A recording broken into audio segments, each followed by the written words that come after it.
Hello everyone, we're here with the CEO of Wargaming, and we're going to talk a little bit about World of Warships and World of Tanks. So first of all, World of Tanks just announced for PS4, just leaked the day before from Sony. I'm very sorry, I had to report about it, so forgive me please. But Famitsu did it first, from what I hear, so it's their fault. I claim innocence. Anyway, World of Tanks on PS4. Can you tell me a little bit about the reception? What you heard about the reception of the fans? What do you think is going to happen from now on? Yes, we announced, and now it's out. The news is out. You understand, in this kind of gaming business, free-to-play online MMOs, announcements are always nice. You know, red carpet, cutting the ribbon. But the essence of our business is non-stop service. Like, look at World of Tanks. It has been around for 5 years. We have released 60 updates. We have not only developers who keep developing those updates. We have 2,000 people all around the world doing just community management, customer support, PR, events, esports. So the same is going to be happening for PlayStation. We have really good experience with Xbox 360 and One. The same style. You announce the game, you do beta, you release the game, and then you just keep releasing new tanks, new maps, improvements to graphics, to physics, gameplay, new gameplay modes, esports. So the same is going to be for PlayStation, right? It's a big market. Sony is everywhere in the world, and if you are a PlayStation guy, if you have PlayStation at home, very soon you will be able to play. By the end of this year, we hope we will be able to roll out beta version, and after beta, depending on how it goes, sometime next year we will release. Will the beta be closed or open? With these consoles, with any non-PC platforms, like with Apple, with Google, with Microsoft, with Sony, well, there are some rules and some restrictions. We understand them totally because the security, those platforms are proprietary. I think, I don't know actually, but it doesn't matter. It's just to test the functionality, to test the integration with the PlayStation Network. And then we don't have aim to run beta like for 2 years. Yeah, we just check, everything works, we release. Well, after all, you already have a lot of experience with Xbox, so I think you're already pretty ready to roll out. So speaking about consoles, speaking about PS4, will we ever see a PS4 version of World of Warships and maybe World of Planes? As we say never. But the truth is, right now we're not working on ships for PlayStation. You have to understand, all those games, they're very big and very expensive projects which take a lot of time. So, of course, we would like everything to be available on every platform yesterday, right? But realistically, it takes time. It takes a good team. You need to invest dozens of millions of dollars. So, but if you look at what we have now and what we had, let's say, a year ago or 2 years ago, we keep progressing. So we have World of Tanks with 60 updates, right? And still going for the PC, Xbox 360. Xbox One, we have World of Warships, we have World of Warplanes, we have World of Tanks for mobile, World of Tanks Blitz. Now we're doing it for the PlayStation, and plus a lot of stuff going on around it, like community, esports, competitive gaming, events, supporting military history, working with the museums, restoring some historical vehicles from the wartime. We're doing a lot of stuff, and yeah, we need some time to roll out new things. This leads me right into the next question, which is actually a question I wanted to ask you for quite a while. This is the first time I have a chance to. I still remember when Wargaming was doing like small war games in like, what was like 7 or 8 years ago, something like that, maybe a little more, 10 years ago. And now you're a massive company, probably one of the biggest company in the industry. How did it feel to have done this kind of progress in a period that it's relatively short after all? Well, I can give you a short answer. The thing is that I myself and a lot of our people, we play games, we're gamers. Yes, we do business, yes, business is growing, but I think probably the major reason for our success is the fact that we play games. We play other games too. Like my favorite is Civilization 5, and I play World of Tanks. I play World of Tanks on PC. I play World of Tanks on the mobile. Of course, I play World of Warships.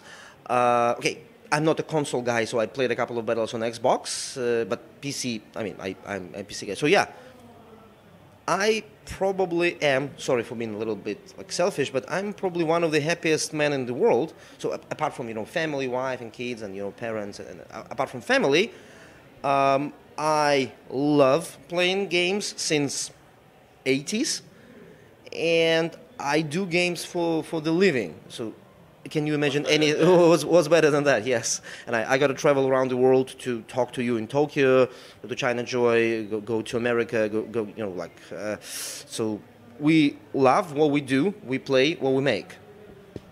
Okay. So what is doing the World of Warships just launched?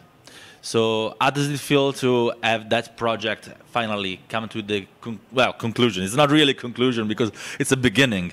How does it feel to see the reaction? What was the reaction of the public to the closed beta and to the open beta and now to the release? It's a good question, thank you. I can tell you what I feel. Exact same thing which I felt 5 years ago when we launched World of Tanks. So you start playing this game, you have a little tank, and you start level 1, and then you play a couple of battles, level 2. You upgrade, level 3. Level 4, for example, heavy tank. So finally you get tier 10, it was mouse. And I have mouse, good. Oh, by the way, I want artillery too. Oh, I want a medium tank. Oh, I want Russian tank. Oh, French tanks, I want French tanks. So you just for 5 years, I'm always wanting something. Of course, for World of Tanks I have 20,000 battles, something like this, and wow, 100 tanks. Now, with World of Warships, the beauty of the game is that I'm grinding, I'm playing battles, I have small ship, and bigger ship, and bigger ship, so now I'm tier 6, I think, Japanese destroyers. But guess what? When I get tier 10 destroyer, I'm going to have Yamato, and then I'm going to have some Russian ships, and then I'm going to have some American aircraft carrier, and I want some cruiser. So that's why we call the games world of. It's a world full of, if you have a look at the tech tree, if you just look at it, hey, this is just Japanese ships, and this is just today. So I want a lot of those ships. I want a lot of those ships. Oh, I know. I'm tier 7 Japanese battleships for now. So I'm having a lot of fun. It's a little addicting, though. It's this kind of game is really addicting. Actually, I've noticed that this model, you guys pretty much started it, but a lot of other companies now are kind of imitating it. So how do you feel to have basically started a genre? Well, this is not quite true. Those free-to-play games, they were very popular in Asia, Korea, China, a long time ago. And of course, yes, we were a little bit inspired with this model, which is also true that we adopted the free-to-play to this free-to-win for Russia, for Europe, and for America, and it works. So it's not pay-to-win. 75% of our players will never ever pay anything, and they can play even on console. It was especially for Sony PlayStation. If you have a Sony PlayStation network account, you just play for free till forever. If you need golden bullets, you can buy them with credits, which you can earn. Usually, kids don't pay money anyway. You may need some golden bullets for tournaments or for clan wars, but you can afford this without paying actual money. But if you like the game, you spend a lot of time, if you want to save some time and move a little faster, that's where you can deliberately pay us a little bit of money, movie ticket or two, right? I mean, it's not like thousands of dollars. There is nothing you can spend $1,000 per month on. So I think this model is very fair. So yeah, other people imitating, that's okay. We speak, myself and a lot of our game designers and producers, we gladly give interviews, we talk on GDC, we talk at DICE, and we share information. This is industry, and we are part of this industry. We share. I actually wasn't talking about the business model. I was talking more about the battle model. That it's pretty much started a genre. Now they even have a Gundam game that pretty much is World of Tanks with Gundam. So as an industry, we're happy to share. Some things we watch in other games, and we are inspired by. Yeah, we learn too. If somebody learns from us, good. We are open book. Just read. So what kind of do you have any message for maybe World of Tanks players and World of Warplanes players that maybe are a little bit on the fence to start World of Warships too? Our dream was, and now it's coming true, that okay, there's land, there's air, and there's sea. There's lots of historical battle machines. We spend a lot of time and a lot of money to make those machines available in the virtual space. Detailed, historically accurate, and fun to play. So we just give you this free, like everything is free. We give you opportunity to have those 5, 7, 10-minute battles. Now it's up to you. You can play 100 battles per day. You can play one battle per day. You can stop playing, then come back after 1 month. All your tanks, all your ships which you earned will be there.